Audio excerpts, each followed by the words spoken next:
नमस्कार साथियों, एक बार पुनः आप सभी का आपके अपने जॉब्स वाला के चैनल में स्वागत है। पिछली क्लास में हमने traditional foods and there importance, परंपरागत खाद्य पदार्थ और उनके महत्व पर चर्चा की थी। जैसा कि हमने उस क्लास के आखिरी में बात की थी कि अभी इस टॉपिक के बारे में हम और चर्चा करने वाले हैं, तो बची हुई चर्चा आज हम इस क्लास में करने वाले हैं। क्लास को चालू करने के पहले एक सूचना कि आप में से जो लोग अभी इस क्लास से पहली बार जुड़ रहे हैं वो चैनल को सब्सक्राइब कर लीजिए, क्योंकि यहाँ पर सभी क्लासेस एफएसओ से रिलेटेड होने वाली हैं। साथ ही साथ जिन लोगों को नोट्स हिंदी और इंग्लिश में चाहिए हैं तो वह भी मुझसे संपर्क कर सकते हैं। मुझसे संपर्क करने के लिए आपको 8349741989 नंबर पर मैसेज या कॉल करना होगा। चालू करते हैं हमारी क्लास को बिना किसी देरी के। Traditional food and their importance में जब हमने चर्चा की थी तो हमने एक बात उसमें छोड़ दी थी कि हमको भारत में किस क्षेत्र में क्या व्यंजन चलता है, उसका क्या महत्व है, उसके बारे में चर्चा करनी है। ठीक है, तो भारतीय व्यंजनों को, भारतीय खाद्य पदार्थों को इन रीजन्स के आधार पर हम क्या करेंगे, डिवाइड करेंगे कि सदर्न रीजन में क्या चल रहा, नदन में क्या चल रहा, नॉर्थ ईस्ट में क्या चल रहा, ईस्ट में क्या चल रहा है ना। इस तरीके से हम उसको डिवाइड करने वाले हैं। सबसे पहले हम बात करने वाले हैं सदर्न रीजन की, स्टेट वाइज बात करेंगे हम, ना राज्यवार बात करने वाले हैं। देखो, एक चीज समझ लो कि हमारे राज्य का, हमारे देश का जो सा राज्य जिस तरफ होगा का मतलब है कि उसका जियोग्राफिकल कंडीशन कैसा होगा, उसी प्रकार का भोजन वहां पर प्रचलन में सर्वाधिक देखने को मिलता है। तो अब अंडमान निकोबार एक समुद्री क्षेत्र में है, ठीक है, या यूं कह लें कि कोस्टल एरिया में है। तो कायदे से वो कोस्टल में भी नहीं, क्योंकि वो समुद्र के तो बीच में ही बसा हुआ है। तो चूंकि अंडमान निकोबार समुद्र के बीच में बसा हुआ है और वहां पर सी फूड की, है ना, समुद्र से मिलने वाले भोजन की बहुतायत है, तो सीधी सी बात है उस प्रकार के भोजन को वहां पे क्या है, वरीयता दी जाती है, उस प्रकार का भोजन वहां सर्वाधिक चलता है। ठीक है, तो मुख्य सामग्री यहाँ पे क्या रहती है, तो समुद्री भोजन हो गया, सी फूड, जैसे कि फिश हो गया, प्रॉन्स हो गए और ढेर सारे प्रकार के जो समुद्री जीव मिलते हैं, ऑक्टोपस वगैरह, वो सब खाए जाते हैं वहां पे, है ना। कच्ची मछली, ताजे फल आदि आदि। प्रभाव क्या है कि तो प्रारंभ में अलग अलग व्यंजन थे, है ना, कि ओरिजिनली आइसोलेटेड क्विजीन्स थे, now diversified due to culture exchange. अब ये कल्चर एक्सचेंज की वजह से, कल्चर एक्सचेंज का मतलब कि तमिलनाडु के लोग, केरल के लोग यदि अंडमान निकोबार जाकर के रहना चालू कर देंगे तो वहां पर तमिलनाडु और केरल के क्विजीन का भी इंपैक्ट आना चालू हो जाएगा। बट ओरिजिनली तो सिर्फ और सिर्फ क्या था, अंडमान निकोबार का ही फूड था। ठीक है, पॉपुलर डिशेस वहां पे जो बनाई जाती हैं उन सब में सी फूड को क्या दिया जाता है, वरीयता दी जाती है। ठीक है, तो ये अंडमान निकोबार का क्या है, देखने को मिलता है। अब वापस से इस बात को ध्यान में रखना है कि यदि सी फूड को वरीयता दी जाएगी, है ना, यदि सी फूड को वरीयता दी जाएगी तो ये बात आप अच्छी तरह से जानते हैं कि उनका जो डाइट है, उनका जो वो है, आहार है, वो बहुत ज्यादा न्यूट्रिशियस होने वाला है। खास करके किस चीज का न्यूट्रिशन सर्वाधिक मिलने वाला है आपको, प्रोटीन का। काय का भाई, प्रोटीन का न्यूट्रिशन आपको बेहतर मिलने वाला है। ठीक है, दूसरा जो राज्य आता है इस श्रेणी में वो है आंध्र प्रदेश और तेलंगाना, दोनों हम साथ में देख लेते हैं। यहाँ पे जो प्रमुख चीज चलती है वो है rice, green chili, tamarind, coconut, है ना। यहाँ पर कोकोनट का उत्पादन काफी ज्यादा देखने को मिलता है, इस कारण ये चीज देखने को मिलती है। दूसरा, अब एक प्रमुख चीज आपको ध्यान में रखना है कि आंध्र प्रदेश भी क्या है, एक कोस्टल स्टेट है, तेलंगाना नहीं है। ठीक है, आंध्र प्रदेश। तो आंध्र प्रदेश चूंकि एक कोस्टल स्टेट है तो सीधी सी बात है वहां पर भी क्या होने वाला है, समुद्री भोजन की विशेषता हमको देखने को मिलने वाली है। इसके अलावा तेलंगाना में, जो तेलंगाना की राजधानी हैदराबाद है, हैदराबाद और उसके आसपास के रीजन में हैदराबादी बिरयानी का भी क्या है, कुजिन काफी ज्यादा फेमस है। और आज की तारीख में हैदराबादी बिरयानी और तेलुगु कुजिन जो है वो काफी इंपॉर्टेंस रखता है, कल्चरल भी, है ना, और न्यूट्रिशनल भी। बोले कल्चरल में इंपॉर्टेंस कैसे रखता है कि आज की तारीख में हैदराबादी बिरयानी के नाम से पूरे देश में कई प्रकार के क्या है, दुकानें आपको मिल जाएंगी जो हैदराबादी बिरयानी देश के अलग अलग शहरों में, ठेलों में और रेस्टोरेंट्स में बिक रही है। ये क्या हो गया, उसका कल्चरल सिग्निफिकेंस हो गया। न्यूट्रिशनल सिग्निफिकेंस क्या है, तो चूंकि वो है क्या, बिरयानी है, उसमें मटन डला होगा, है ना, मटन डला होगा उसमें, तो ऑब्वियस सी बात है वो काफी क्या है, न्यूट्रिशनफुल, काफी प्रोटीन रिच डाइट होने वाली है। ठीक है, तो कई सारी इस प्रकार की चीजें वहां पे आंध्रा और तेलंगाना के रीजन में देखने को मिलती हैं। आंध्रा क्विजन में स्पाइसी फूड है। स्पाइसी फूड क्यों है, क्योंकि आंध्रा और तेलंगाना के रीजन में क्या होता है, आंध्र, तेलंगाना, कर्नाटक, यहाँ के रीजन में काफी ज्यादा मसालों का उत्पादन देखने को मिलता है। ठीक है, extensive use of pickles, curd based dishes, dosa, vada, है ना। तो ये डोसा हो गया, वड़ा हो गया, उत्तपम हो गया, ये सब चीजें जो आप साउथ इंडियन रेस्टोरेंट में जाकर के खाते हैं, वो सब चीजें आंध्रा, तेलंगाना और इधर के रीजन में क्या है, स्टेपल फूड है, उनका मुख्य आहार है। ठीक है। ऐसे ही अगला राज्य आता है हमारा गोवा। अब आपको फिर से पता है कि गोवा भी क्या है, एक कोस्टल स्टेट है। तो चूंकि ये कोस्टल स्टेट है तो सीधी सी बात है, समुद्री भोजन को वरीयता दी जाएगी। इसके अलावा नारियल का जो पानी रहता है, जिसको नारियल का दूध कह सकते हैं, है ना, कोकोनट मिल्क। इसके अलावा चावल, कोकम, तीखे मसाले, इन सबको भी वरीयता दी जाती है। ये यहाँ पर जो एक फोटो दिख रही है, ये एक ट्रेडिशनल गोवा जो थाली होती है उसकी फोटो है। एक गोवा में जाकर के किसी रेस्टोरेंट में बैठ करके आप एक नॉर्मल थाली ऑर्डर करेंगे तो कुछ इस प्रकार की आएगी, और इसको देख करके हम इस बात का अंदाजा लगा सकते हैं कि जैसे यदि मान लो यहाँ पे फिश रखा है, मीट रखा हुआ है, तो इससे कहीं ना कहीं हमको प्रोटीन और अन्य सब्सटेंसेस मिलने वाले हैं। इधर चावल रखा हुआ दिख रहा है, दैट मींस कि हमको इधर से कार्बोहाइड्रेट आदि की पूर्ति होने वाली है। ठीक है। और भी अन्य चीजें यहाँ पर हमको क्या दिखाई दे रही हैं। ठीक है, इसको भी ध्यान में रखना है। इसके अलावा यहाँ पर गोवा वाले रीजन में इन्फ्लुएंस किसका देखने को मिलता है, तो हिंदू सारस्वत क्विजीन का, पोर्चुगीज कॉलोनियल इंपैक्ट का। ये बहुत इंपॉर्टेंट चीज है। जैसे उदाहरण के लिए यहाँ पे एक भोजन चलता है विडोलो, है ना, यहाँ पर एक भोजन चलता है विडोलो। वो विडोलो क्या होता है, तो कुछ नहीं है, ये एक करी होती है ना, ये क्या होता है, एक प्रकार की कढ़ी होती है। लेकिन ये करी है कहां से, आई कहां से, तो ये पोर्चुगीज इंपैक्ट के कारण यहाँ पर आई है। तो चूंकि पोर्चुगीज ने लंबे कालखंड तक गोवा में शासन किया, एटलीस्ट 1960 के दशक तक शासन किया, तो उसका प्रभाव गोवा पर आज भी देखने को मिलता है, उस क्विजीन का प्रभाव आज भी वहां पर देखने को मिलता है। और गोवा में पोर्चुगीज क्विजीन के प्रभाव के अलावा हिंदू सारस्वत क्विजीन का भी प्रभाव देखने को मिलता है। ठीक है, हिंदू ट्रेडिशनल क्विजीन आप कह सकते हैं उसको, उसका प्रभाव देखने को मिलता है। कुछ पॉपुलर डिशेस हैं यहाँ पर, जैसे किंग फिश हो गया, है ना, जो कि एक विश्वन फिश होती है। इसके अलावा पॉम्फ्रेट हो गया, शार्क हो गया, टूना हो गया, मैकरेल हो गया, है ना, ये सब सी फूड है ना, ये किसके अंतर्गत आता है, सी फूड के अंतर्गत। इसके अलावा सेल्फिश स्पेशलिस्ट भी हैं, जैसे लॉबस्टर हो गया, क्रैब्स हो गया, टाइगर प्रॉन्स हो गए, मसल्स हो गए, स्क्विड है ना, ये सब भी क्या है, सी फूड के अंतर्गत कैटेगरी में ही आता है ना भाई। क्रैब्स मतलब कि केकड़ा हो गया, है ना, प्रॉन्स हो गए, ये सब भी वहां पे क्या किए जाते हैं, खाए जाते हैं। ठीक है, मुख्य आहार के तौर पर। फिर आता है आपका कर्नाटक। कर्नाटक जो कि एक सदर्न स्टेट है, एक लैंड लॉक्ड स्टेट है ना, यहाँ पर प्राइमरली मुख्य सामग्री के तौर पे रागी, चावल, नारियल, गुड़ आदि आदि का प्रयोग किया जाता है। रागी अपने आप में क्या है, एक मिलेट की कैटेगरी में रखा जाता है। रागी किस में रखते हैं, मिलेट की कैटेगरी में रखते हैं, या मोटा अनाज की कैटेगरी में रखा जाता है। प्रभाव इसका क्षेत्र क्या है, तो कर्नाटक चूंकि एडजॉइनिंग राज्य है किसका, महाराष्ट्र का, गोवा का, तमिलनाडु का, आंध्रा का, तो ऑब्वियस सी बात है इन राज्यों में चलने वाले क्विजीन का इंपैक्ट कर्नाटक में बिल्कुल आएगा। भाई महाराष्ट्र के क्विजीन का इंपैक्ट कर्नाटक में बिल्कुल आ सकता है ना, और ऐसे ही तमिलनाडु, ऐसे ही आंध्रा, सबका वहां पे इंपैक्ट देखने को मिलेगा। पारंपरिक भोजन के तौर पे बात करें तो यहाँ पे रागी मुद्दे मिलता है, जैसे यहाँ पे आपको दिखाई देगा, ये क्या होता है, रागी मुद्दे होता है।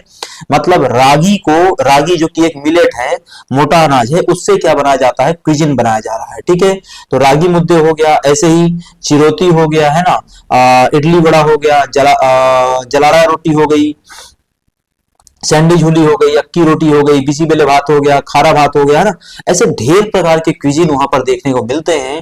आपको ध्यान होना चाहिए, जैसे मान लो क्वेश्चन आ सकता है कि रागी मुद्दे किस राज्य का स्टेपल फूड है ना, तो भाई किस राज्य का है, वो कर्नाटक का। रागी मुद्दे और कहीं देखने को नहीं मिलता है। ठीक है, तो इस प्रकार की अक्की रोटी, वांगी भात, है ना, हमने यहाँ पर अभी इस चीज को देखा कि भाई ये रागी रोटी यहाँ पर देखने को मिल रही है ना, जलादा रोटी हो गई, बिसिबिले भात हो गया, ऐसे ढेर प्रकार की चीजें क्या है, ये वांगी भात हो गया आपका, ये ढेर चीजें वहां पे देखने को मिलती है। ठीक है, मसाला डोसा और इडली बड़ा आदि आदि तो चलता ही है ना, ये बीन्स पुलाव हो गया, ये मिनाइसिना शारू हो गया, है ना। क्षेत्रीय विशेषता क्या है, तो अब कर्नाटक भी क्या है, दो हिस्सों में डिवाइड किया जा सकता है, एक तटीय कर्नाटक में और दूसरा कुर्ग प्रदेश में, है ना। तो जो कुर्ग कर्नाटक है ना, जो कुर्ग कर्नाटक है, आप आजादी के पहले तक क्या होता था, दो राज्य होते थे, एक कुर्ग होता था, एक मैसूर होता था। आजादी के बाद हमने क्या कर दिया, कुर्ग और मैसूर को मिलाकर के कर्नाटक बना दिया। तो जो कुर्ग प्रदेश है उधर पे मसालेदार पोर्क करी ज्यादा फेमस देखने को मिलती है। जो तटीय प्रदेश है उनमें नारियल वगैरह का उत्पादन चूंकि ज्यादा होता है, समुद्री भोजन का उत्पादन ज्यादा होता है, तो इनका प्रभाव देखने को मिलता है। ठीक है, तो कर्नाटक में भी क्या है, काफी डाइवर्सिटी देखने को मिलती है। ऐसे ही एक रीजन इनका आता है मैंगलोर का, यहाँ पर कोरी रोटी, नीर डोसा, गोली बाजे, काशी हलवा आदि आदि चीजों का क्या है प्रभाव देखने को मिलता है। तो ये कर्नाटक के बारे में आप चंद बातें ध्यान में रखेंगे, ठीक है। इसके बाद आपका आता है केरल को लेकर के। तो केरल भी क्या है, एक कोस्टल स्टेट है, सदर्न स्टेट है ना। इस केरल को लेकर के बात करें तो यहाँ पर प्राइमरी जो फूड इंग्रेडिएंट्स हैं वो उसमें चावल, नारियल, काली मिर्च, इलायची, दालचीनी, लौंग। अब लौंग हो गई, काली मिर्च हो गई, इलायची हो गई, इन सब मसालों के उत्पादन में केरल का एक प्रमुख स्थान है। अब सीधी सी बात है, जिस चीज का उत्पादन मेरे घर में होता है उसका यूज भी तो मेरे घर में होगा ना, अच्छा खासा, है ना, मैं उसका यूज भी कर रहा हूँगा। तो यहाँ मसालों का यूज केरल के लोग काफी ज्यादा अपने व्यंजनों में करते हैं। प्रभाव के तौर पे बात करें तो दो प्रकार का प्रभाव है, पारंपरिक और विदेशी व्यंजनों का प्रभाव। अब बोले विदेशी व्यंजन का प्रभाव यहाँ पर क्यों है, जैसे गोवा में इसलिए था क्योंकि वहां पे पौंडीचेरी गोवा में इसलिए था क्योंकि वहां पोर्चुगीज के लोग रहते थे। केरल में इसलिए है क्योंकि केरल के बहुत सारे लोग, है ना, केरल के लिए बहुत सारे लोग अपने व्यवसाय और रोजगार के लिए देश के बाहर जाते हैं, और वो देश के बाहर जब जाते हैं तो वहां से सीख करके क्या है उनकी संस्कृति को लौटते हैं, उसको अपने यहाँ पे इंप्लीमेंट भी करते हैं, ठीक है। यहाँ पर शाकाहारी और मांसाहारी, नॉन वेजिटेरियन और वेजिटेरियन दोनों प्रकार की डाइट प्रचलन में है। जैसा कि एक आप ट्रेडिशनल केरल थाली देख रहे हैं जिसमें आपको दिखाई दे रहा होगा कि यहाँ पर भी क्या है मीट रखा हुआ है, यहाँ पर भी मीट रखा हुआ है, यहाँ पर भी मीट रखा है ना। तो इस प्रकार की जो चीजें होती हैं वो बहुत ज्यादा क्या होती हैं, रिच इन प्रोटीन होती हैं, है ना। इसके अलावा यहाँ पर नाश्ते के तौर पे इडली डोसा, है ना, अप्पम हो गया, इडियप्पम हो गया, इस प्रकार के क्या है इंग्रेडिएंट्स क्यूजिन्स प्रचलन में देखने को मिलते हैं। मेरे ख्याल से यहाँ तक की बात आपको समझ में आई होगी। अगला जो राज्य आता है वो है लक्षद्वीप। लक्षद्वीप जस्ट लाइक अंडमान एक समुद्र के बीच में बसा हुआ आइलैंड स्टेट है हमारा, है ना, यूनियन टेरिटरी है। इसकी मुख्य सामग्री के तौर पे नारियल और समुद्री भोजन है, जैसा कि हमने केरल में अंडमान निकोबार में भी देखा था। प्रभाव कहां से आएगा, तो चूंकि ये इसके सबसे पास में क्या पड़ता है, केरल पड़ता है ना, इसके सबसे पास में क्या पड़ेगा, केरल पड़ेगा। जैसे लक्षद्वीप की जो प्राइमरी लैंग्वेज भी है वो क्या है, मलयालम ही है ना, जैसे कि केरल की भी प्राइमरी लैंग्वेज क्या है, मलयालम है, ठीक है। तो केरल के व्यंजनों का यहाँ पे सर्वाधिक प्रभाव देखने को मिलता है। प्रसिद्ध व्यंजन के तौर पे यहाँ पे नारियल, मछली आधारित आहार भोजन, है ना, और नारियल पानी मुख्य पेय पदार्थ के तौर पे यहाँ पे जाने जाते हैं। जैसा कि यदि आप यहाँ पे देख पा रहे होंगे, है ना, ये प्रॉन्स हो गए, फिश हो गया, आदि आदि आपको देखने को मिल रहा है। ये एक ट्रेडिशनल जो लक्षद्वीपियन थाली होती है उसका क्या है कुछ इंग्रेडिएंट यहाँ पर रखा हुआ है। इसके बाद अगला आता है दमनदीप। दमनदीप भी उसी तरीके का एक चीज है जिस प्रकार का गोवा है। भाई गोवा में भी क्या किया, पोर्चुगीज ने राज किया, तो पोर्चुगीज का इम्पैक्ट किस पे आ गया, गोवा के खाने पे आ गया। वैसे ही दमनदीप पर भी किसने राज किया, पोर्चुगीज ने राज किया, ठीक है, तो उनका इम्पैक्ट वहां पे आएगा। लेकिन पोर्चुगीज के अलावा जिस प्रकार से गोवा में महाराष्ट्र का इम्पैक्ट आ रहा था, उसी प्रकार से पोर्चुगीज के अलावा दमनदीप में गुजरातियों का इम्पैक्ट भी आएगा। भाई गुजरात के समीप पड़ता है, तो गुजरात का जितना भी व्यंजन होगा उसका कुछ ना कुछ इम्पैक्ट आपको दमनदीप के व्यंजनों में भी देखने को मिलेगा। परंतु प्राइमरी तौर पे यहाँ पे समुद्री भोजन और पोर्चुगीज व्यंजन ही क्या है देखने को मिलता है। इसके अलावा शराब का उपयोग क्या है सामान्य तौर पर यहाँ पे देखने को मिल जाता है। मेरे ख्याल से इतनी बात क्लियर होगी, है ना। ये गोवा का क्या है एक क्विजिन वो है, थाली है, ट्रेडिशनल थाली है, जिसमें आपको काफी कुछ भोजन दिखाई दे रहे होंगे, ठीक है। ऐसा ही एक राज्य आता है यूटी हमारा, वो है पुडुचेरी। पुडुचेरी में नारियल और स्थानीय सब्जियां और मसाले काफी प्रचलन में हैं। लेकिन पुडुचेरी के बारे में जो सबसे प्रमुख बात है वो ये है कि पुडुचेरी में फ्रेंच लोगों ने लंबे समय तक शासन किया। पुडुचेरी क्या था, एक फ्रेंच कॉलोनी था। क्योंकि पुडुचेरी फ्रेंच कॉलोनी था तो फ्रेंच लोगों के खाद्य पदार्थों का प्रभाव यहाँ भी देखने को मिलता है। यहाँ फ्रेंच औपनिवेशिक प्रभाव और दक्षिण भारतीय व्यंजनों के साथ मिश्रण मिलता है। यहाँ पर आपको नारियल करी, तंदूरी आलू, है ना, अशाद, पोडन लंगकाई, करी वाली सब्जियां, स्टफ्ड पत्ता गोभी, बैक्ड बीन्स आदि आदि देखने को मिलेगा। ये एक ट्रेडिशनल पुडुचेरियन थाली है जिसमें आपको एक ब्लेंड दिखाई दे रहा है। ब्लेंड का मतलब कि इसमें भारतीय व्यंजनों का भी असर दिखाई दे रहा है और इसमें आपको फ्रेंच व्यंजनों का भी असर क्या है दिखाई दे रहा है। तो ये दोनों प्रकार के व्यंजन देखने को मिलते हैं। फ्रेंच वाले जो व्यंजन हैं उसमें भी हमने एक मेजर काम क्या किया, क्योंकि समय के साथ हम क्या कर लेते हैं, चीजों में परिवर्तन कर लेते हैं, तो हमने क्या किया, फ्रेंच वाले व्यंजनों को ब्लेंड कर दिया, उनमें परिवर्तन कर दिया, उनमें मॉडिफिकेशन कर दिया, ताकि वो हमारे टेस्ट बर्ड्स के अनुसार क्या हो सके, फिट हो सके। ठीक है, अगला सदर्न स्टेट आता है वो है तमिलनाडु। ठीक है, तमिलनाडु में प्राइमरी जो चलता है वो है दाल, चावल, इमली, करी पत्ता, नारियल, सुगंधित मसाले आदि आदि, है ना। ये उनके प्राइमरी क्या है, इंग्रेडिएंट्स हैं। इनके में प्रभाव किस चीज का आएगा, तो एक प्रभाव तो होगा कि भाई ये चूंकि दक्षिण भारतीय राज्य है, तो जो दक्षिण भारतीय परंपरागत खाद्य परंपरा चल रही होगी, बातें चल रही होंगी, वो सबका प्रभाव तो तमिलनाडु में भी आएगा, जैसे कि केरल में आया था, जैसे कर्नाटक में आया था। ठीक है, दूसरा यहाँ पर चेट्टीनाड शैली के मसालेदार और मांसाहारी व्यंजन भी देखने को मिलते हैं। तो अब वापस से क्वेश्चन बन सकता है कि चेट्टीनाड स्टाइल का जो वो है नॉन वेजिटेरियन डिशेस है, वो कौन से राज्य में पाया जाता है। तो चेट्टीनाड स्टाइल के नॉन वेजिटेरियन डिशेस तमिलनाडु राज्य में क्या है, पकाए जाते हैं। तो उसको आपको ध्यान में रखना पड़ेगा। ठीक है, मेरे ख्याल से यहां तक की बात।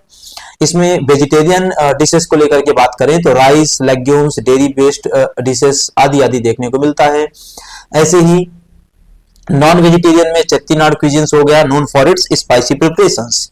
और कल्चरल सिग्निफिकेंस के तौर पे बात करें तो यहाँ the word curry originates from the Tamil Nadu word kari meaning an accompaniment of a main course. ठीक है, तो जो करी शब्द है वो एक तमिल वर्ड करी से निकल करके आया है। तो ये भी आज की तारीख में पूरे देश में क्या है, फेमस है। तो ये भी एक कल्चरल सिग्निफिकेंस को शो कर रहा होता है तमिलनाडु की। ठीक है, तो ये पूरे के पूरे राज्य क्या थे, आपके दक्षिण भारतीय राज्य और केंद्र शासित प्रदेश थे, जिनमें उनके भोजन और परंपराओं को, खाद्य परंपराओं को आपने समझने का प्रयास किया। अब आता है नॉर्थ ईस्टर्न इंडियन स्टेट्स या पूर्वोत्तर भारत के। पूर्वोत्तर भारतीय राज्यों में सबसे पहला आता है अरुणाचल प्रदेश, जिसका मुख्य भोजन चावल है, जिसे मांस, मछली और हरी सब्जियों के साथ खाया जाता है। भाई चावल को मांस के साथ भी खा सकते हैं आप, है ना, करी बना करके। चावल को मछलियों के साथ भी खा सकते हैं, चावल को हरी सब्जियों के साथ भी सब्जी बनाकर खाया जा सकता है। सलाद पत्तियां जो कि लेट्यूस है, यहाँ की प्रमुख फसल के तौर पे क्या है, जाना जाता है, ये भी ध्यान में रखना है।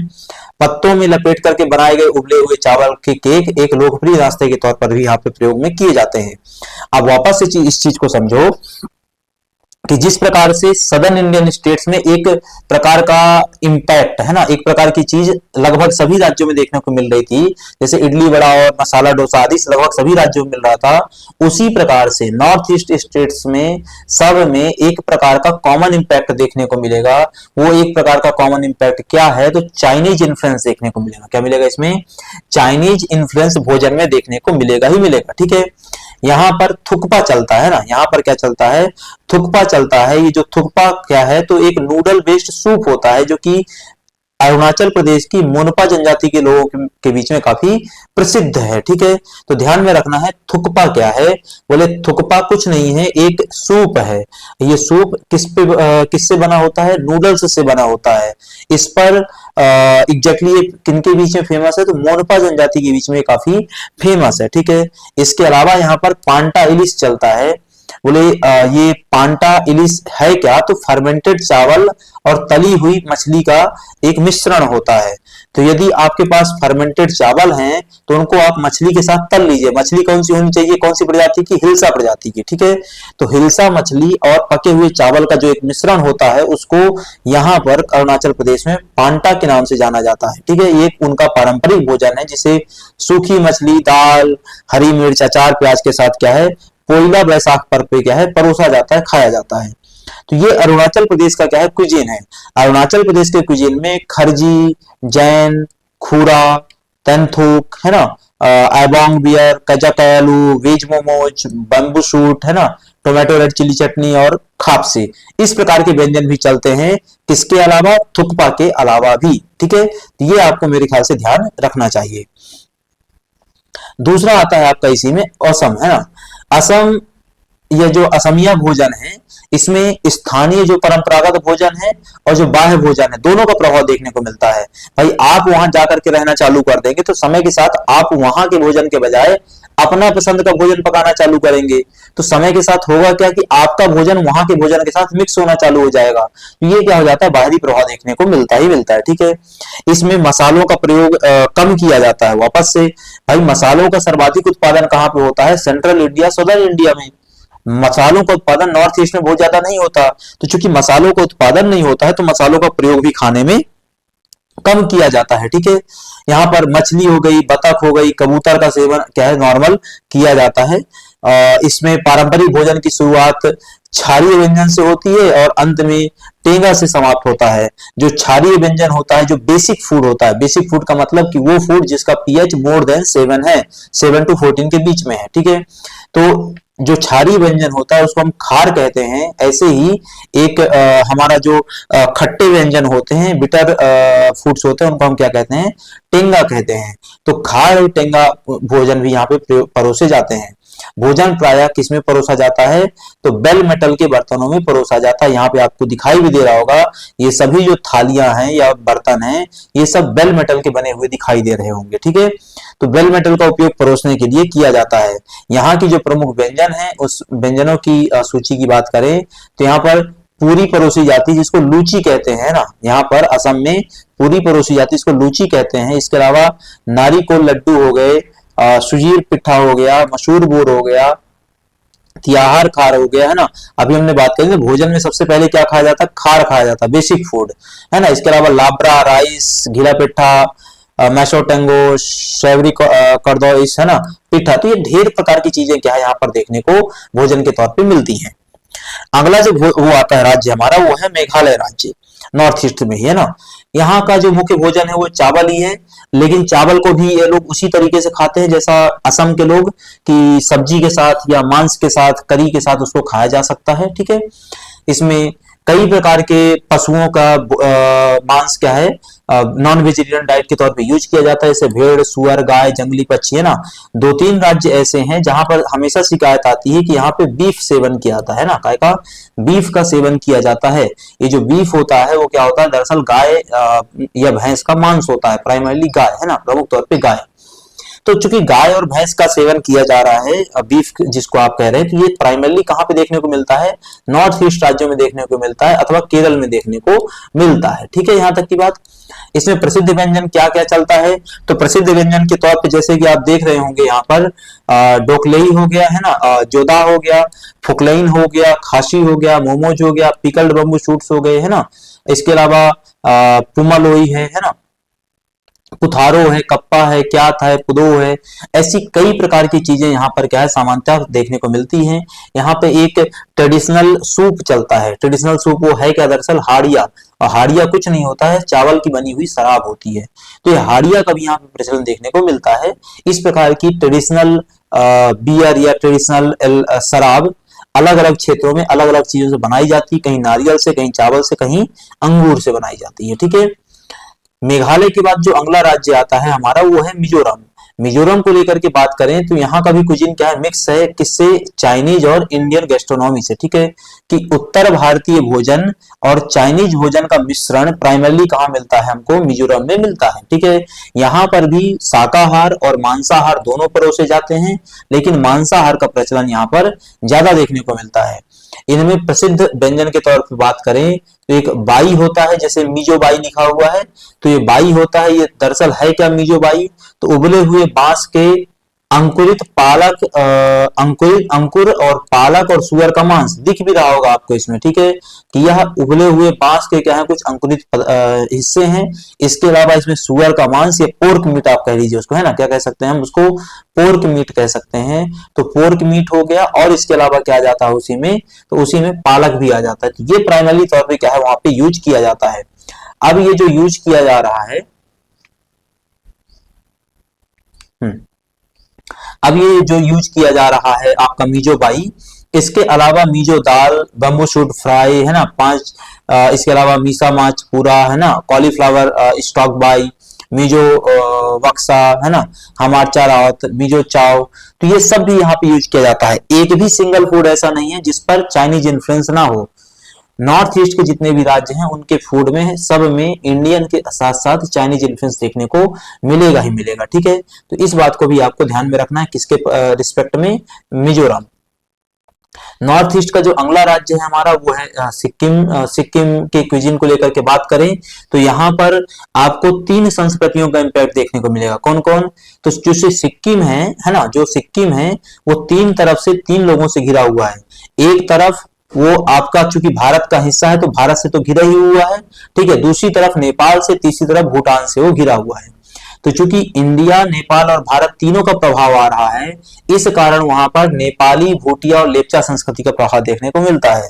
तो नेपाली संस्कृति वाले लोग हो ही गए, भूटिया और लेप्चा वहीं पाए जाते हैं। ठीक है, तो इनका प्रभाव देखने को मिलता है। इस प्रभाव के तहत चावल उनका स्टेपल फूड है, लेकिन अगेन उसको अलग अलग चीजों के साथ वो मिक्स करके खाते हैं, है ना। इसके अलावा वहां पर और भी भोजन देखने को मिलता है, जैसे दाल भात हो गया, मोमोज हो गया, बम्बू शूट हो गया, धिंदो हो गया, गुंडरुक हो गया, थुक्पा हो गया। इस प्रकार के ढेर सारे वहां पर क्या है, क्विजिन देखने को मिलते हैं, जिनमें चाइनीज इन्फ्लुएंस भी प्राइमरली देखने को मिलता है। फिर वह चाइनीज इन्फ्लुएंस से ग्रसित चाहे सिक्किम हो चाहे अन्य कोई नॉर्थ ईस्ट का राज्य हो। ठीक है, यहां तक की बात।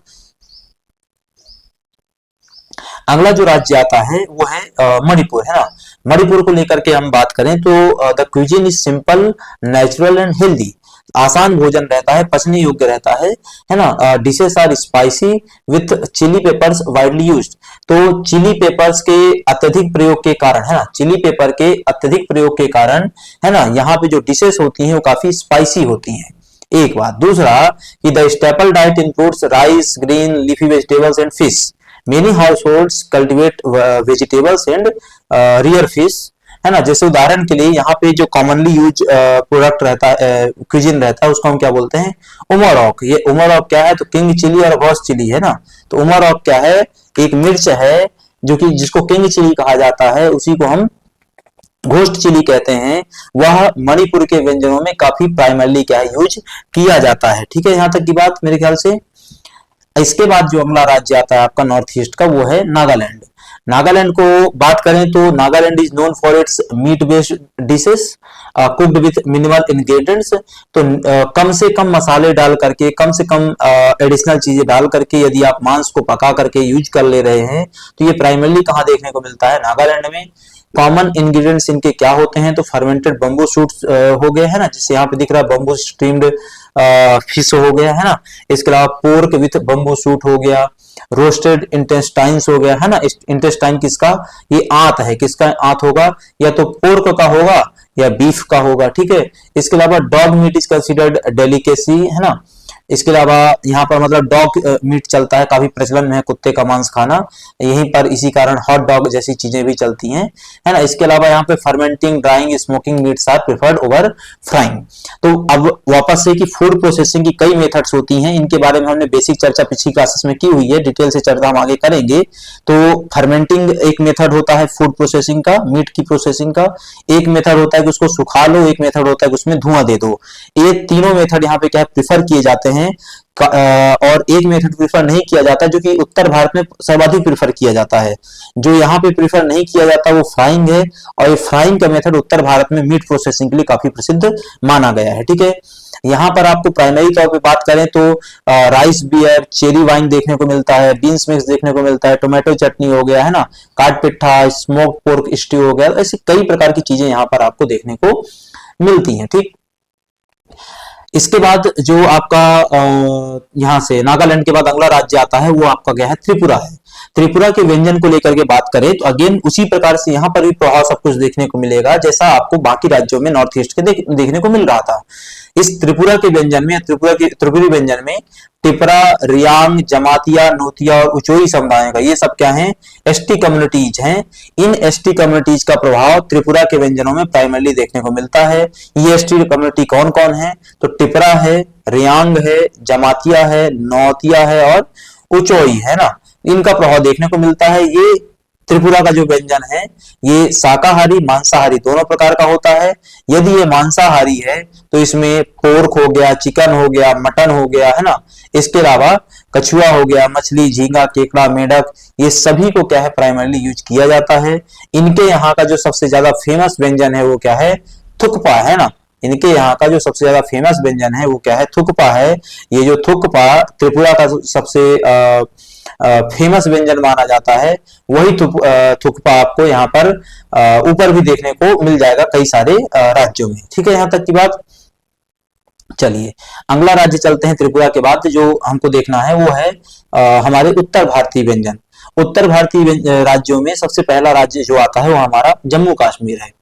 जम्मू कश्मीर को भोजन को लेकर के बात करें तो यहाँ पे भोजन को वजवान कहा जाता है, जो सदियों में है ना, जो कि known as Wazwan. The cuisine has evolved over the centuries under the influence from Kashmiri Hindus, Buddhist, Timurlang and Mughals. इस बात को ध्यान में रखना है कि जम्मू कश्मीर क्या है, एक एंट्री गेट है। जम्मू कश्मीर एंट्री गेट कहाँ के लिए है, तो सेंट्रल एशिया से आने वाले लोगों के लिए, मिडिल ईस्ट एशिया से आने वाले लोगों के लिए ये क्या है, एक सेंट्रल गेट है। तो चूंकि मुगल्स वहां से आए, तैमूर लंग आया वहां से, तो सब ने अपना क्या है प्रभाव कश्मीर के व्यंजनों में छोड़ा है। ठीक है, इसके अलावा तैमूर लंग और अन्य आक्रमणकर्ताओं और मुगलों के अलावा वहां पर कश्मीरी हिंदुओं का भी प्रभाव देखने को मिलता है, अलॉन्ग विथ बौद्ध। यहाँ पर जो मटन है वो हिंदू और मुस्लिम दोनों समुदायों के भोजन में प्रमुख रूप से उपयोग किया जाता है। अब जम्मू कश्मीर में हिंदू तो रहता नहीं भाई, कश्मीर में तो रहते नहीं, जम्मू में रहता है। ठीक है, तो जम्मू रीजन में तो रहेगा और क्या है ना। खैर, इसके अलावा कश्मीरी पंडित भोजन में प्याज और लहसुन का उपयोग लगभग नहीं के बराबर होता, बल्कि स्वाद के लिए दही, हल्दी, लाल मिर्च आदि आदि का प्रयोग किया जाता है। तो जो कश्मीरी व्यंजन है उसमें काफी कुछ विशेषताएं हैं। सबसे प्रमुख बात कि वहां के व्यंजन को वजवान कहते हैं। इस वजवान के तहत कई प्रकार के कुजिन चलते हैं, जैसे एक क्या हो गया, कश्मीरी रोगन जोश हो गया, एक क्या है मांस है। ठीक है, ऐसे ही धानीवाल कौरमा हो गया, है ना, कबरगाड़ हो गया, ब्रेड हो गया, जाफरानी पुलाव हो गया, है ना। इसके अलावा यहाँ पर आपको मुर्गा मुसल्लम देखने को मिलता है, कश्मीरी पुलाव हो गया, है ना, पहलवान की हट्टी, मुर्गा टिक्का, कश्मीरी याखनी, आप गोश्त हो गया, कश्मीरी दम आलू हो गया। ऐसे कई प्रकार के व्यंजन वहां पर कश्मीर में देखने को मिलते हैं, जिनमें अलग अलग लोगों, क्षेत्रों और चीजों का क्या इम्पैक्ट समय के साथ पड़ता रहा है। नॉर्थ ईस्टर्न स्टेट्स में अगला राज्य है हमारा हिमाचल प्रदेश। यहाँ का जो व्यंजन है उस पर सर्वाधिक जो प्रभाव देखने को मिलता है पंजाब का। पहले मतलब कि जब एक राज्य होता था, कौन सा, पेप्सू, है ना, कौन सा राज्य होता था, जब पेप्सू राज्य होता था आजादी के पहले तक, तो पेप्सू राज्य में आज का पंजाब और आज का हिमाचल प्रदेश दोनों शामिल होते थे। तो जब हिमाचल प्रदेश को अलग कर दिया गया जियोग्राफिकली, जब हिमाचल प्रदेश को अलग कर दिया गया पॉलिटिकली, तब भी उसके बावजूद भी हिमाचल प्रदेश में कहीं ना कहीं आपको पंजाबी व्यंजनों का प्रभाव देखने को मिलेगा। ठीक है, इसमें दैनिक आहार के तौर पर दाल, शोरबा, चावल, सब्जी, रोटी आदि आदि का प्रयोग करते हैं। यदि मैं कहूं, है ना, यदि मैं कहूं कि क्या क्या व्यंजन यहाँ पे चलते हैं, तो एक यहाँ पर कुल्लू ट्राउट फिश हो गया, है ना। इसके अलावा यहाँ पर सिडू चलता है ना, अक्तोरी चलता है। इसके अलावा मित्ता चलता है, दम चलता है ना, बबरू व्यंजन है, चिकन अरंदाना है। अब ये चीज चिकन अरंदाना कहीं और किसी राज्य में नहीं मिलती है। तुर्किया बात हो गया, खट्टा हो गया, शेपुवाड़ी हो गया, है ना, नसपटी की सब्जी हो गया। तो इस प्रकार के व्यंजन का प्रभाव हमको हिमाचल प्रदेश में देखने को मिलता है। अब अगला जो इसमें आता है राज्य वो है हमारा पंजाब। पंजाब को लेकर के बात करें तो पंजाब हमेशा से क्या रहा, शुरुआती चरण से ही ग्रीन रिवॉल्यूशन से सर्वाधिक प्रभावित हुआ। क्योंकि ग्रीन रिवॉल्यूशन से ये प्रभावित हुआ तो ग्रीन रिवॉल्यूशन का इसको फायदा मिला, आगे चल करके व्हाइट रिवॉल्यूशन का भी फायदा मिला। तो यहाँ के व्यंजनों में आप बहुत ज्यादा क्या पाएंगे, घी, मक्खन और क्रीम का स्थान पाएंगे। भाई तारक मेहता का उल्टा चश्मा में जो सोढ़ी भाई साहब थे, तो सोढ़ी भाई साहब से कभी कुछ भी खाने को बोलो तो बोलते थे चल लस्सी पीते हैं। क्या पीते हैं, लस्सी पीते हैं। सोढ़ी भाई साहब कहाँ के थे, पंजाब के थे, है ना, सिख थे। वो लस्सी क्यों पी रहे हैं भाई, क्यों, क्योंकि उनके यहाँ पर दूध और उससे जुड़े उत्पादों का या प्रोडक्ट्स का उत्पादन अच्छा खासा होता है। तो भाई उनकी आदत लग गई उस चीज को लेकर के, है ना। तो घी, मक्खन और क्रीम का यहाँ पे बहुतायत प्रयोग देखने को मिलता है। यहाँ तंदूरी खाना और साझा चूल्हा, है ना, ये भी देखने को मिलता है। चूंकि सिख धर्म में, है ना, चूंकि सिख धर्म में गुरुओं के द्वारा क्या है, सिख गुरुओं के द्वारा एक परंपरा बनाई गई। वो परंपरा क्या है? साथ बैठ करके भोजन करने की परंपरा है ना, लंगर, जिसको आप क्या कहते हैं? लंगर कहते हैं। लंगर कब होगा? जब पंगत होगी। तो लंगर और पंगत की जो व्यवस्था बनाई गई है वहां पर, उसको हम साझा चूल्हा के नाम से जानते हैं, जो इसमें सभी लोग बैठ करके एक साथ काम करेंगे, एक साथ खाना खाएंगे। इसके अलावा यहाँ पर तंदूरी भोजन का भी महत्व देखने को मिलता है। ठीक है, पंजाब को लेकर के बात करें, जो प्रमुख चीजें प्रचलन में है वो छोले भटूरे है। अब आज की तारीख में छोले भटूरे पूरे देश में मिलता है, लेकिन छोले भटूरे ओरिजिनली है कहाँ का? पंजाब का। ठीक है, इसके अलावा पेन्नी हो गया, तंदूरी झींगा हो गया, है ना, मुर्गा मलाई कबाब हो गया, दाल मखनी है, बर्फी है, बटर चिकन है, समोसा, तंदूरी चिकन, ऐसे ढेर प्रकार की, और अमृतसरी लस्सी, ऐसी ढेर प्रकार की क्या है क्विजीन्स पंजाब में क्या है काफी फेमस है, जिसका पूरे देश में भी क्या है प्रचलन थोड़ा थोड़ा देखने को मिलता है। अगला जो चीज आती है इसमें वो है हरियाणा, पंजाब के बगल में। ठीक है, यहाँ का भोजन पंजाबी भोजन से क्या है प्रभावित होगा। जैसे हिमाचल प्रदेश पे भी पंजाब का इंपैक्ट है, वैसे ही पंजाब का इंपैक्ट आपके हरियाणा में भी देखने को मिलता है। दूध, घी, मक्खन, छाछ यहाँ के प्रमुख हैं। अब बोले दूध, घी, मक्खन, छाछ तो हमने समझा कि भाई पंजाब में कैसे आ गया, ग्रीन रिवॉल्यूशन और बाद में व्हाइट रिवॉल्यूशन की वजह से। बोले यहाँ पे कैसे आ गया? तो यहाँ का भी वही कारण है, ग्रीन रिवॉल्यूशन और व्हाइट रिवॉल्यूशन। उस चीज को लोगों ने क्या कर लिया? टैप कर लिया। टैप करने का मतलब होता है पकड़ लिया, उसके साथ आगे काम करने लग गए। ठीक है, यहाँ के लोकप्रिय व्यंजन है कड़ी पकौड़ा, सिंगरी की सब्जी, बेसन मसाला, जैसे रबड़ी हो गया, आलू का हलवा हो गया, मिठे पुड़े हो गए, खीर, कड़ी पकौड़ा, लस्सी, छाछ, बेसन पिन्नी, है ना, बाजरे की खिचड़ी, गोंद का लड्डू, है ना, जो गोंद होता है एक रेजिन निकलता है, कहाँ से? पेड़ों से जो रेजिन निकलता है उसको गोंद कहते हैं, उसके लड्डू बनाए जाते हैं, है ना। तो ये भी वहां पर क्या है हरियाणा में देखने को मिलता है। अब अगला जो राज्य आता है वो है राजस्थान। राजस्थान को लेकर के बात करें तो यहाँ की जलवायु थोड़ी सी कैसी है? शुष्क जलवायु है, ड्राई वो है आपका क्लाइमेट है। तो चूंकि क्लाइमेट ड्राई है तो पानी की कमी रहेगी, तो मतलब हम ऐसी डिशेस को बढ़ावा देंगे जिनमें पानी थोड़ा सा कम लगे, जिनको बनाने में पानी की मात्रा कम लगे। ठीक है, यहाँ पर दूध और घी में क्या है पकाया जाता है, जिससे यह समृद्ध और मसालेदार हो जाता है। मतलब समृद्ध होने का मतलब क्या है? न्यूट्रिशन फुल हो जाता है ना। यहाँ पर समृद्ध होने का मतलब क्या है कि जो आहार है, जो भोजन है, वो न्यूट्रिशियस हो जाता है, काफी बेहतर हो जाता है। इसके अलावा बेसन का उपयोग भी यहाँ पे देखने को मिलता है। मुख्य आहार के तौर पे मक्का, ज्वार, चना, सूखी सब्जी आदि आदि का प्रयोग देखने को मिलता है। यदि मैं कहूं कि यहाँ पे क्या क्या प्रमुख भोजन चलते हैं, तो एक मोहन मांस यहाँ पे चलता है, प्याज की कचौरी, जैसे मान उदाहरण के लिए तुम्हारे शहर में क्या होगा, एक राजस्थान स्वीट्स होगा, है ना, राजस्थान स्वीट भंडार होगा। उस राजस्थान स्वीट भंडार की सबसे प्रमुख खासियत क्या है कि वहां की प्याज की कचौरी मिलती है। आज की तारीख में प्याज की कचौरी हर जगह रेप्लिकेट हो रही, लोग बना रहे हैं, लेकिन राजस्थानी जो प्याज की कचौरी होती है उसका एक अलग ही स्वाद होता है। इसके अलावा मेथी बाजरा पूरी हो गया, केसर मलाई की लस्सी हो गई, लाल मांस खाया जाता है यहाँ पर, है ना, केर सेंगरी हो गया। मांस के बारे में हम आगे डिटेल में चर्चा करने वाले हैं अलग क्लास में, है ना। यहाँ पर घेवर चलता है। घेवर सिर्फ राजस्थान में नहीं चलता है, घेवर आपका मेरठ और आसपास के रीजन में, उत्तर प्रदेश में और हरियाणा में भी देखने को मिलता है। इसके अलावा यहाँ पर कढ़ी और बूंदी का भी प्रचलन देखने को मिलता है कि कढ़ी बनाएंगे, लेकिन कौन सी कढ़ी बनाएंगे? बूंदी वाली कढ़ी बनाएंगे। ठीक है, गट्टे की सब्जी भी यहाँ पे प्रचलन देखने को मिलती है। ठीक है, तो ये राजस्थान है आपका। अगला जो राज्य आता है वो आपका है उत्तर प्रदेश। उत्तर प्रदेश चूंकि एक प्लेन लैंड में बसा हुआ राज्य है, और इस प्लेन लैंड में बसे हुए राज्य में हमको अवधी, मुगलई और रामपुरी प्रभाव देखने को मिलता है। प्राइमरीली कौन सा है? अवधी और मुगलई, है ना। प्राइमरीली कौन सा है? अवध रीजन में अवधी खाद्य पदार्थ का और मुगलाई खाद्य पदार्थ का पूरे यूपी में प्रभाव देखने को मिलता है, खास करके लखनऊ और आसपास के रीजन जिलों में। ठीक है, यहाँ पर दाल, रोटी, सब्जी, चावल प्रमुख चलता है। यदि मैं कहूं कि कौन कौन से भोजन यहाँ पे चलते हैं, तो पश्चिमी यूपी में अलग प्रकार से भोजन चलते हैं और पूर्वी यूपी में अलग प्रकार से चलते हैं। यदि मुगलाई का और अवधी का बात करें, तो मुगलाई और अवधी का ज्यादा प्रभाव हमको पश्चिमी यूपी में मिलता है, ना कि पूर्वी यूपी में। पूर्वी यूपी में हमको ज्यादा प्रभाव किसका देखने को मिलेगा?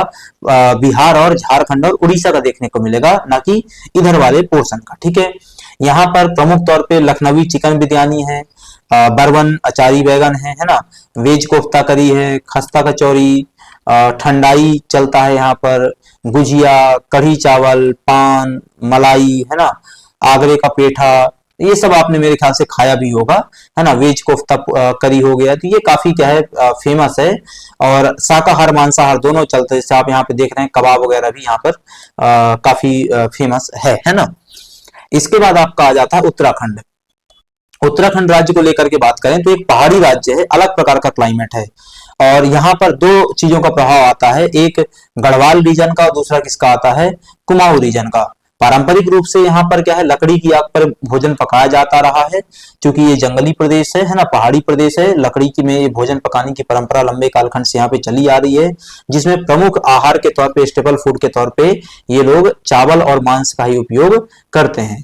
अब मैं उत्तराखंड के प्रमुख क्विजीन्स की बात करूं तो उसमें सिंघल मिलेगा, चेंसू मिलेगा, अरसा मिलेगा, सिंगोरी, आलू के गट्टे, गाहत का शोरबा, है ना, कप्पा।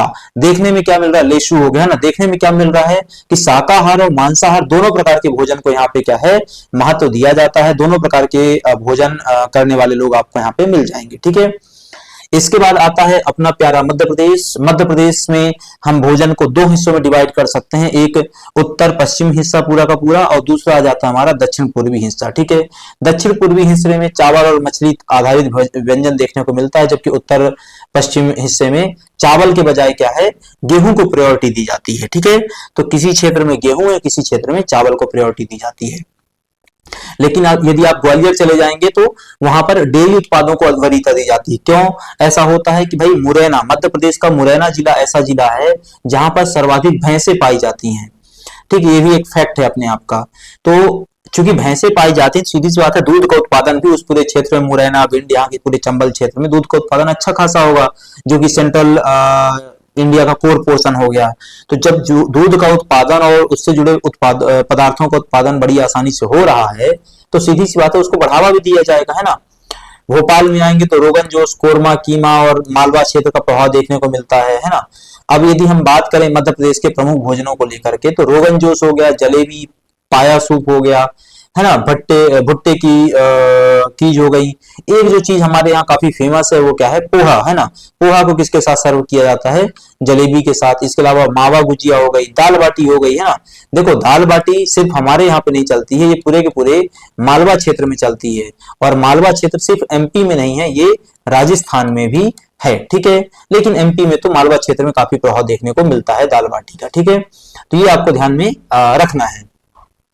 यहाँ पे पॉपुलर जो बेवरेजेस है उसमें लस्सी है, शुगर केन का जूस है, मतलब गन्ने का जूस हो गया, है ना। इसके अलावा महुआ से बनी हुई शराब हो गई, उसका काफी यहाँ पे सेवन देखने को मिलता है, ठीक है। तो ये आपको ध्यान में रखना है मध्य प्रदेश के पर्सपेक्टिव में। ये पूरा का पूरा कहानी क्या था, उत्तर भारत का था। अब आता है आपका पश्चिम भारत का भोजन। पश्चिम भारत के भोजन में सबसे पहला राज्य आता है गुजरात। यहाँ पे मुख्य रूप से शाकाहारी भोजन चलता है, मांसाहार को उतनी वरीयता नहीं दी जाती है। यहाँ के भोजन में एक और जो प्रमुख चीज है जो ध्यान रखने वाली है कि यहाँ के भोजन में आपको बेसन का उपयोग बहुत ज्यादा देखने को मिलेगा। क्या का बेसन का उपयोग बहुत ज्यादा देखने को मिलेगा। इसके अलावा बेसन के अलावा शाक और सब्जियों का उपयोग भी बहुत ज्यादा देखने को मिलता है। ये जो गुजरात है कई हिस्सों में बटा हुआ है और हर हिस्से का व्यंजन अलग अलग है। मतलब काठियावाड़ी थाली अलग होगी, कच्छ की थाली अलग होगी, दक्षिणी गुजरात और उत्तर गुजरात की थाली अलग होगी, है ना। इसका मतलब कि गुजरात के एक रीजन से दूसरे रीजन में यदि आप जाते हैं तो पूरा का पूरा क्विजिन सिस्टम क्या हो जाता है, बदल जाता है।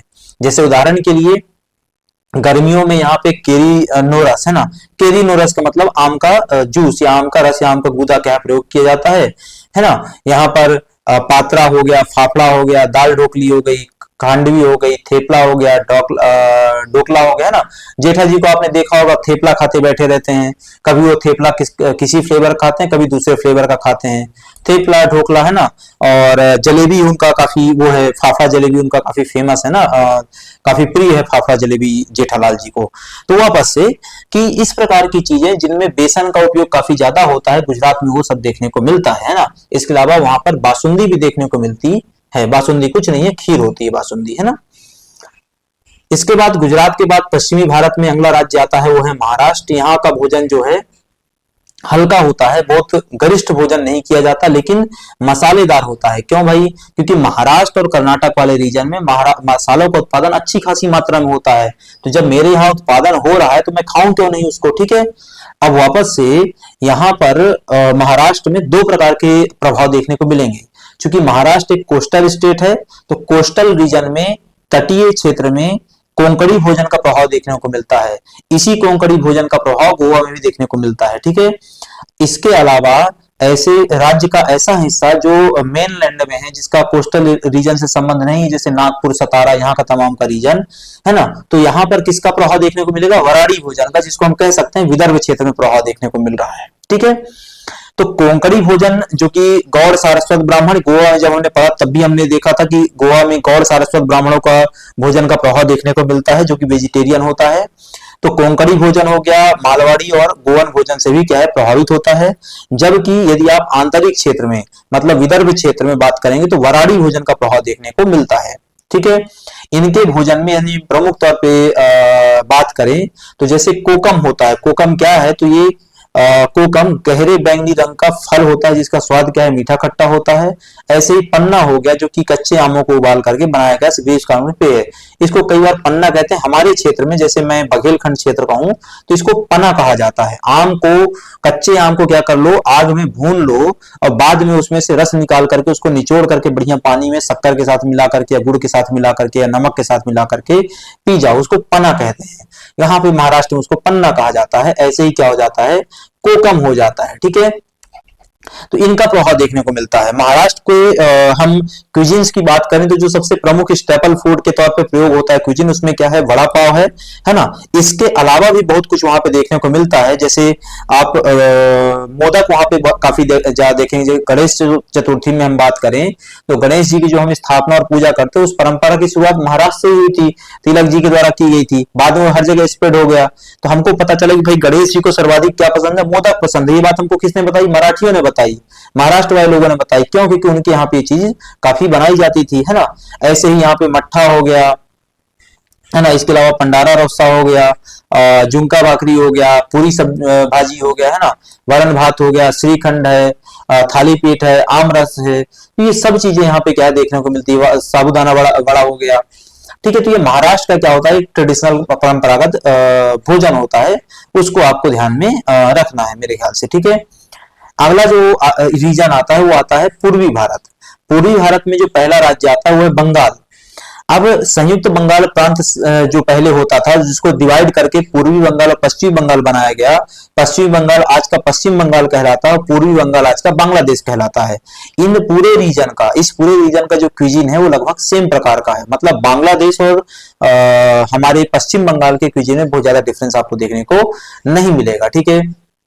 जो पूर्वी बंगाल का भोजन है वो मुगलाई शैली से प्रभावित रहा है। पूर्वी बंगाल मतलब पश्चिम बंगाल का भोजन मुगलाई शैली से प्रभावित रहा, जबकि पश्चिमी बंगाल का मछली और दाल से। क्यों? क्योंकि पश्चिमी बंगाल का जो रीजन है, जो पश्चिमी बंगाल का रीजन है वो कैसा रीजन है, कोस्टल रीजन है, तटीय क्षेत्र है। तो जब तटीय क्षेत्र है तो मछली और दाल वहां का सेवन देखने को मिलेगा ही मिलेगा, ठीक है। तो इसको भी आपको ध्यान में रखना है। यहाँ पर हम प्रमुख मछलियों की बात करें जो यहाँ पे भोजन के तौर पर उपयोग की जाती है, उसमें बैक्टी है, हिल्सा है, पॉम्फ्रेट है, कैटफिश है, बास, शैड, मुलेट। ये कुछ मछलियों की प्रजातियां हैं जो पश्चिम बंगाल वाले क्षेत्र में भोजन के तौर पर उपयोग की जाती हैं। यहाँ पर वेस्ट बंगाल के प्रमुख भोज्य पदार्थों में रसगुल्ला हो गया, है ना, रसगुल्ला मत बोलना, रसगुल्ला हो गया, है ना। ये जो रसगुल्ला है ये सिर्फ पश्चिम बंगाल में नहीं प्रचलन में है, ये उड़ीसा में भी प्रचलन में देखने को मिलता है, ठीक है। इसके अलावा घुगनी हो गया, है ना, चमचम हो गया। चमचम मिठाई होती है, मेरे ख्याल से आप अपने शहर के किसी भी उसमें जाएंगे, दुकान में जाएंगे, उससे चमचम मांगेंगे मिठाई वाली दुकान में तो दे देगा, है ना। तो ये चमचम मिठाई होती है। आलू चाप है ना, काठी रोल हो गया, मिष्टी दही हो गया, फुचका हो गया, है ना। इसके अलावा इमली चटनी और भी ढेर सारे क्या है, मटन राजाला, मटन बिरयानी, भापालिस, है ना। इस प्रकार के कई सारे व्यंजन जो कि वेजिटेरियन और नॉन वेजिटेरियन दोनों प्रकार के हैं, उनका प्रभाव पश्चिम बंगाल में देखने को मिलता है। दूसरा जो राज्य आता है पश्चिमी क्षेत्र से वो है उड़ीसा।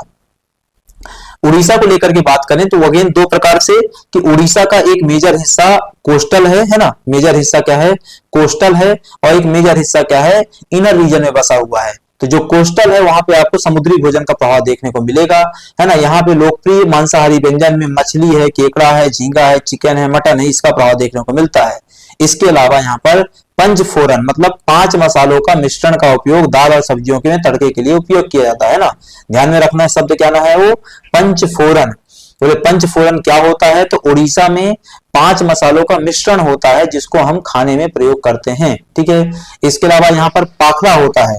पाखला क्या है, तो आप फर्मेंटेड चावल होता है जिसको पानी और दही के साथ मिला दिया जाता है। ऐसे ही यहाँ पर मंदिर प्रसाद का प्रचलन काफी है। क्यों? क्योंकि यहाँ पर क्या है, जगन्नाथ मंदिर है, भगवान जगन्नाथ जी का मंदिर है। तो चूंकि जगन्नाथ मंदिर है तो वहां पे मंदिर प्रसाद का प्रचलन काफी ज्यादा देखने को मिलता है। उड़ीसा के प्रमुख क्यूजिन में बात करें तो यहाँ पर दही फखाला, मटर चाट, दालमा, मोचा तरकारी है ना, इसके अलावा खीरम मोहन और भेंडी भाजा, इस प्रकार की क्या है काफी कुछ वहां पर प्रचलन में देखने को मिलते हैं भोज्य पदार्थ। अगला जो राज्य आता है वो है हमारा बिहार, पश्चिमी हिस्से में से। ठीक है, जो कि बंगाल और उड़ीसा के प्रभाव से ग्रसित है ना, मतलब उसके व्यंजनों में बंगाल का प्रभाव भी आएगा और बिहार के व्यंजनों में उड़ीसा का प्रभाव भी देखने को मिलेगा। ठीक है, यहाँ पर बिहार को लेकर के बात करें तो मांसाहार को आमतौर पर मंगलवार, गुरुवार और शनिवार को टाला जाता है ना। भाई मंगलवार, गुरुवार और शनिवार को ये लोग मांस नहीं खाते हैं, ये ओकेजनल मांस क्या है, ईटर्स होते हैं। इसके अलावा दोपहर के भोजन में चावल हो गया, उबला चावल का मतलब जो आप चावल बनाते हैं उसको उबला चावल कहा जाता है ना। इसके अलावा दाल, पकी हुई सब्जियां, रात्रि भोजन में रोटी साथ सब्जियां।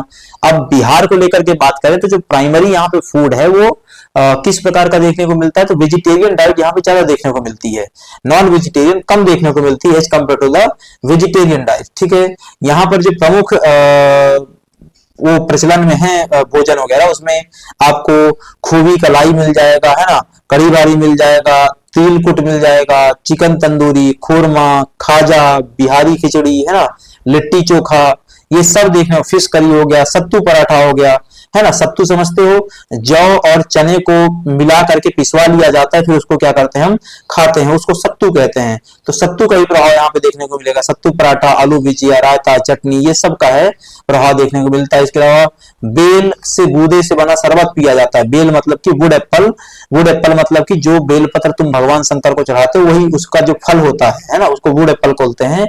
उसके गूदे को निकाल करके शरबत बना करके भी मार्केट में बेचा जाता है, अथवा उसको घरों में प्रयोग किया जाता है भोजन के तौर पर, अथवा गर्मी में हाइड्रेट होने के लिए है ना, पानी के लिए। मेरे ख्याल से यहां तक की क्या है बात आपको बिहार के पर्सपेक्टिव में समझ में आई होगी। अगला जो राज्य आता है हमारा वो है छत्तीसगढ़। छत्तीसगढ़ में के संदर्भ में बात करें तो छत्तीसगढ़ क्या है, धान का कटोरा कहलाता है। छत्तीसगढ़ में धान का उत्पादन बहुत ज्यादा होता है। तो छत्तीसगढ़ में चूंकि धान का उत्पादन बहुत ज्यादा होता है तो सीधी सी बात है चावल अधिक मात्रा में उपलब्ध रहेगा, तो इनकी डिशेस में चावल का प्रभाव भी आपको देखने को मिलेगा। ठीक है, और चूंकि छत्तीसगढ़ क्या है, एक आदिवासी राज्य है, तो यहाँ पे आदिवासी व्यंजन भी बहुत ज्यादा देखने को मिलता है। जैसे आदिवासियों के बीच में एक परंपरा चलती है कि लाल चीटियां खाना, उड़ने वाली चींटियां खाते हैं लोग, मशरूम खाते हैं, गिलहरी खाते हैं, चूहा खाते हैं ना। अगेन ये जो गिलहरी, चूहा, ये सब खाने की परंपराएं लगातार खत्म हो रही, अब नहीं खाते हैं, लेकिन किसी जमाने में खाते थे, अब उतना ज्यादा यूज नहीं किया जाता। लेकिन लाल चींटियां और उड़ने वाली चींटियां आज भी कई सारे क्षेत्रों में देखने को मिलती हैं कि लोग इसको खाते हैं। ठीक है, इनके यहाँ पर चूंकि ये जनजातीय प्रदेश है तो जनजातीय संस्कृति और जनजातीय परंपराओं के अनुसार, जनजातीय संस्कृति और जनजातीय परंपराओं के अनुसार ये लोग सुअर की बलि भी चढ़ाते हैं, इसलिए यहाँ पे सुअर मांस का भी प्रचलन, पोर्क मीट का प्रचलन देखने को मिलता है। ठीक है, काय का पोर्क मीट का प्रचलन देखने को मिलता है। इनके यहाँ के प्रमुख व्यंजनों की बात करें तो यहाँ पे चीला है ना, भजिया, तिलगुड़, खुरमी, छत्तीसगढ़ी पीठा, ठीक है, इसके अलावा झरौरी, डुबकी काढ़ी, ऐसी कई सारी क्या है डिशेस वहां पे प्रचलन में देखने को मिलती हैं। ठीक, तो ये पूरा का पूरा क्या था हमारा अलग अलग राज्यों का एक व्यंजन का पूरा सूची था, इसको आप ध्यान में रखेंगे। ठीक है, ये पूरा उसी का एक समराइजेशन टेबल दिया हुआ है जिसको आप अलग से भी पढ़ सकते हैं। ठीक है, तो ये हमारी आज की पूरी क्लास थी जिसमें हमने आज की इस क्लास में रीजनल क्विजिन्स ऑफ इंडिया, अलग अलग राज्यों के आधार पर हमने चर्चा करी, उसको विस्तार से देखा। मेरे ख्याल से आप यहां तक पहुंचे हैं तो आप चैनल को सब्सक्राइब कर लीजिएगा। साथ ही यदि आपको नोट्स चाहिए हैं तो मुझसे संपर्क कर सकते हैं। जो क्लास में शुरू में नंबर दिया गया था उस नंबर पर मुझसे बात करके या मैसेज करके नोट्स परचेस कर सकते हैं। आज की क्लास को हम यही खत्म करेंगे, मिलेंगे अगली क्लास में, तब तक के लिए आप सभी का धन्यवाद।